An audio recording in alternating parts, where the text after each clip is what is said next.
Heinz Reinefarth. My regiment follows. Heinz Reinefarth, born in 1903 in Gnesen. In 1927 became a legal clerk, in 1930 an assessor. In 1931 became a lawyer in Cottbus. From 1939 to 1942 was with the 14th Company of the Infantry Regiment 337. In 1942 became the chief of the legal office of the Order Police of the Ministry of Interior Affairs and a general major of the police. In 1944 became general lieutenant of the police and was the fortress commander of Kustrin. Was a prisoner of war until June 24, 1948, and then became a lawyer. On June 25, 1940, received the Knight's Cross of the Iron Cross, and on October 4, 1944, received the Oak Leaves to the Knight's Cross of the Iron Cross. The 14th Company of an infantry regiment was the anti-tank company, whose groups were divided among the battalions of the regiment in action. From the beginning of the war, my group had been providing tank protection for the 2nd Battalion. The day's march on May 19, 1940, was over, and the assigned assault objective had been achieved. We were looking for quarters in a village. I'd already instructed my 3.7-centimeter anti-tank guns to take up their positions at the exit points when the commander of the 6th Company rode up to the house and, using binoculars, observed the area. I got out of my vehicle, had the crew of our group machine gun stop with their truck, and also went to the spot. He offered us a surprising view. Several French artillery batteries and a long ammunition column were moving southwest. They were marching in tight order, as if there were no attacks from the air. It was a peaceful and idyllic overview, almost picturesque. And surprisingly, despite the beautiful clear weather, there was not a single aircraft in sight. The French apparently intended to change positions.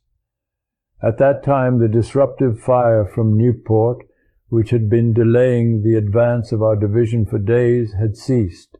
We undoubtedly had to deal with the batteries that had caused us so much trouble.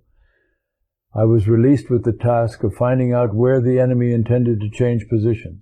I found out on the map that a road running parallel to the path the French were peacefully and improvidently moving on reaches the village of Avekapelle, through which the French must pass on their march, about 15 kilometers away.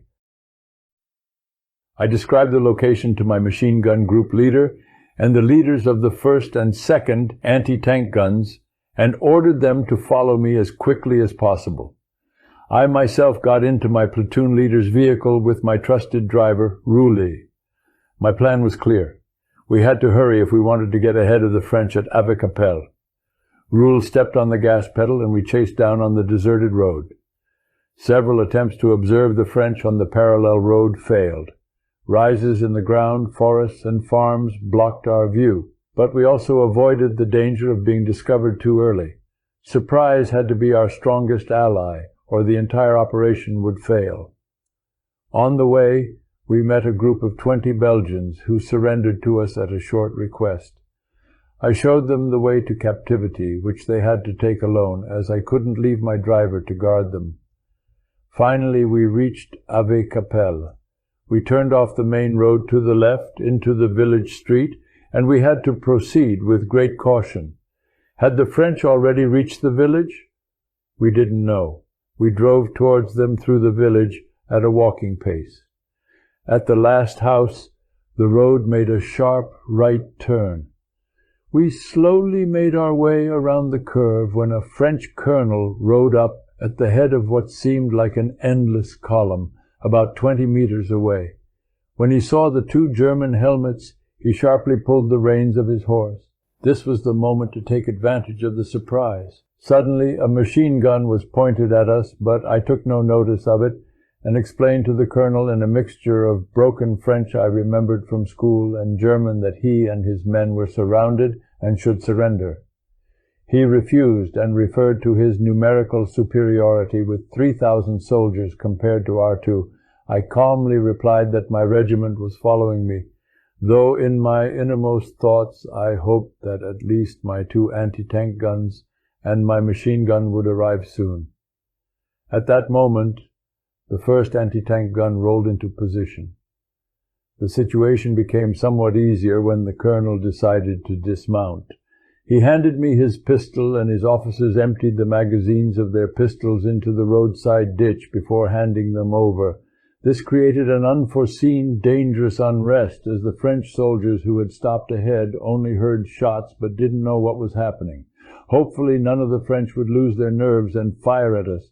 Then we would have to pack up and march on, hopefully as their prisoners. I made the colonel aware of his great responsibility. If his men opened fire now, it would lead to needless bloodshed. I asked him to order his men to lay down their arms. Finally, he got into my vehicle, and we drove down the column. Only then did we realize the size of our catch. 4 batteries, 2 infantry battalions, and a horse-drawn ammunition column, a train almost 5 kilometers long. Meanwhile, the second anti-tank gun and the machine gun had arrived. The platoon of a cyclist company from the neighboring division also came to our aid. We walked at the head of the French, the colonel next to me, without suffering any dead or wounded. The disruptive fire had finally been silenced, and the way to Dunkirk was open for the division to advance.